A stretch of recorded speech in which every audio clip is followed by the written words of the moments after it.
Hey there, on this episode of Peachjar Extra Credit, we are talking branding and how the communications role and office, if your district has one, can support the rollout of key district initiatives, programs, and services through something that Turlock Unified recently did. Stay tuned.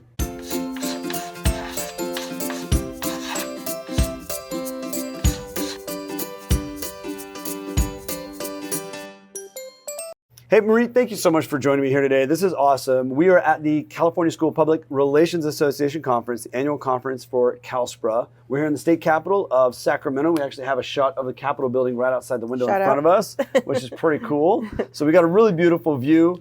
And I am joined here by Marie with Turlock Unified School District, and we're going to be talking through how you in particular in your office was able to support the rollout of a really cool family resource center. Yeah. So if you wouldn't mind though, before we get into that, just tell everybody else a little bit about yourself, your background, and where you're at. Sure. So my name is Marie Russell, and I'm the Director of Communications, Family Engagement, and Outreach in Turlock Unified. I'm a longtime Turlock resident. I actually went to Turlock High School, and I was a teacher, and I was a counselor, and I was an assistant principal, a principal. So I've been there a long time. I actually didn't know some of those things. Yeah, I've been in every position, I think, except custodian.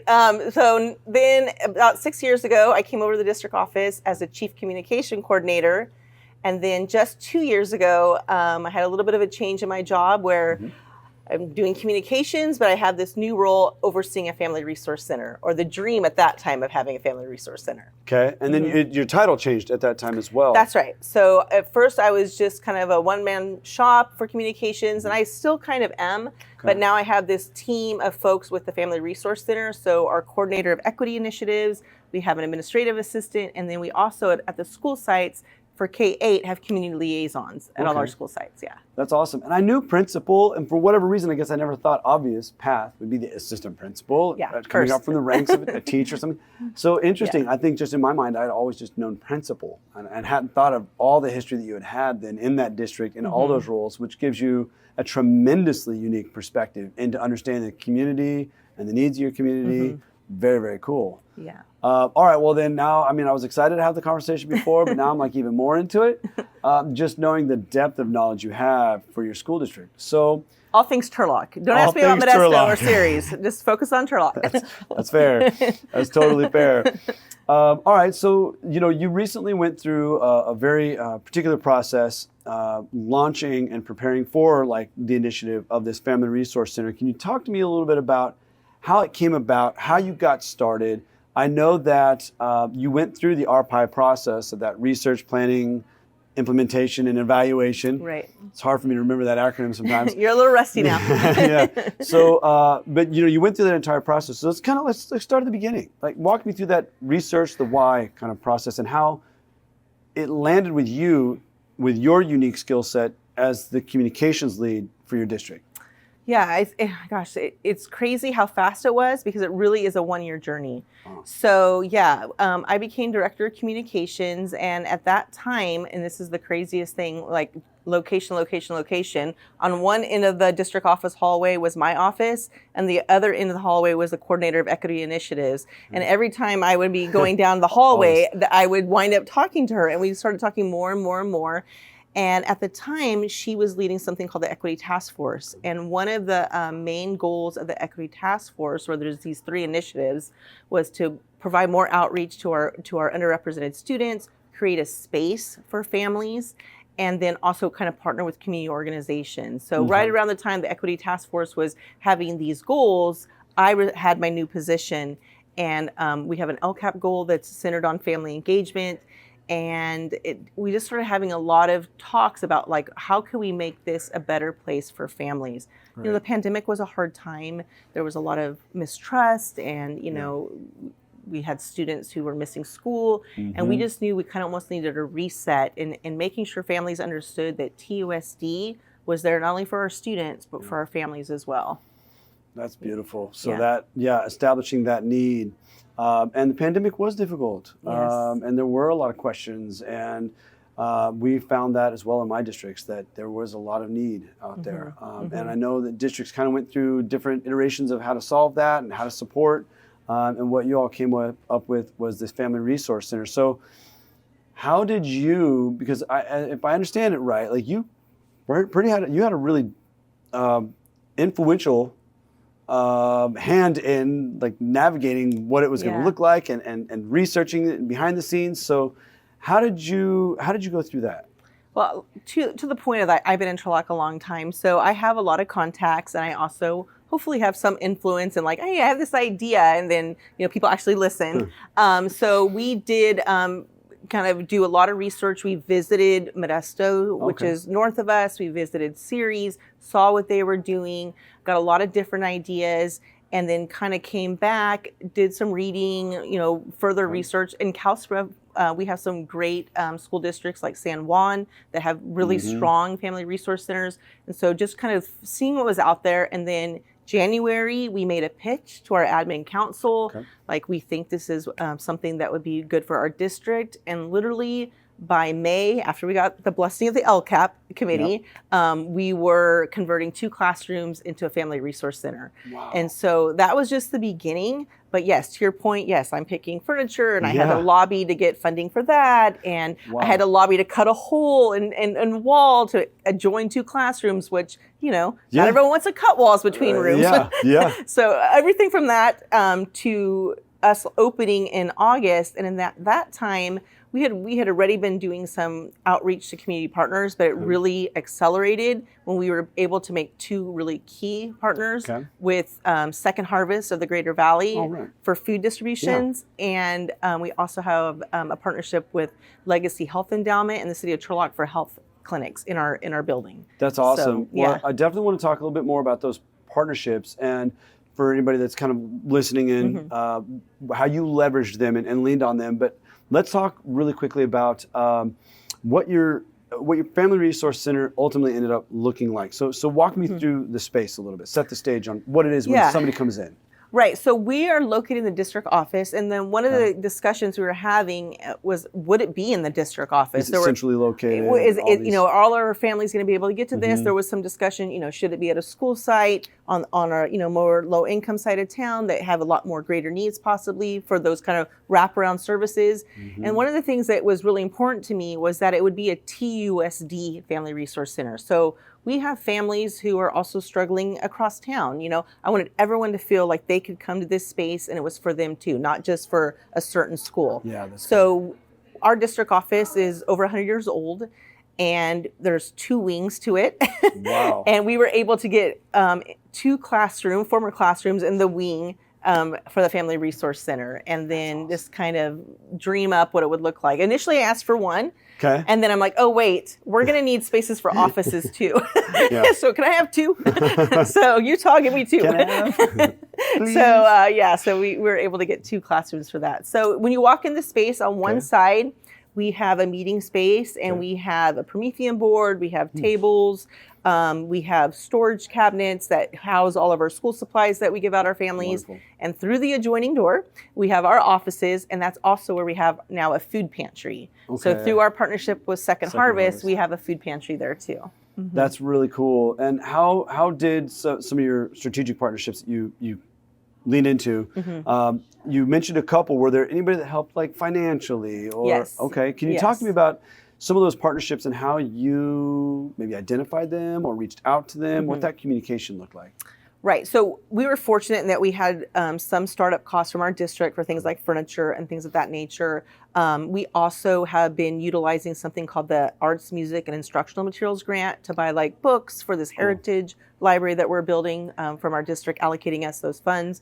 But we've also had some community partners come alongside us, and the folks that are helping us with the health clinics have donated $3,000, and we just opened a care closet. So we have, deodorant, shampoo, conditioner, all those types of things. Awesome. The other day, one of our county supervisors was utilizing our space for a meeting for a care court. His name is Vito Chiesa. Showed him the pantry, and it was a very sad, empty pantry at that point. He wrote us a check for $1,000. We have people outreach to us on social media saying, hey, we're the Boy Scouts organization. We're doing a canned food drive. Could you use some cans? Yes, we're like, we can. yes, he can. So just kind of organically, we've had donations. Walmart, we applied for a Walmart donation online. received $1,300 from Walmart. No so, way. Yeah, and that's like and Walmart's everywhere. So that's a really great resource. All Walmarts have a fund that you can go apply for a grant. Gold nugget right there. Yeah. That is awesome. Yeah, Walmart is definitely something to check out.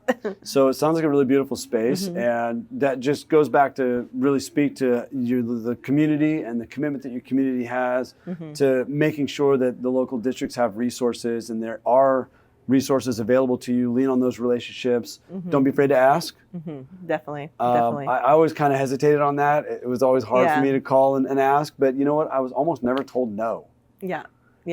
So don't be afraid to lean into I'm that. at a grocery store and I'm like, oh, we're kind of short on bags. By the way, I'm Marie Russell, Director of Communications, also in a Family Resource Center. We'd love to have some of these bags to brand at our next drive-through distribution, and they give them to us. So good. Yeah, just you kind of look at your community, and honestly, you know this, your community is looking for ways to give. They see schools, they drive by them. They may not have kids in school any longer, so they don't always know how to connect, and this is a way that our community partners, our businesses can very easily find ways to connect with us. That's awesome. We're all stronger together. Absolutely. Yeah.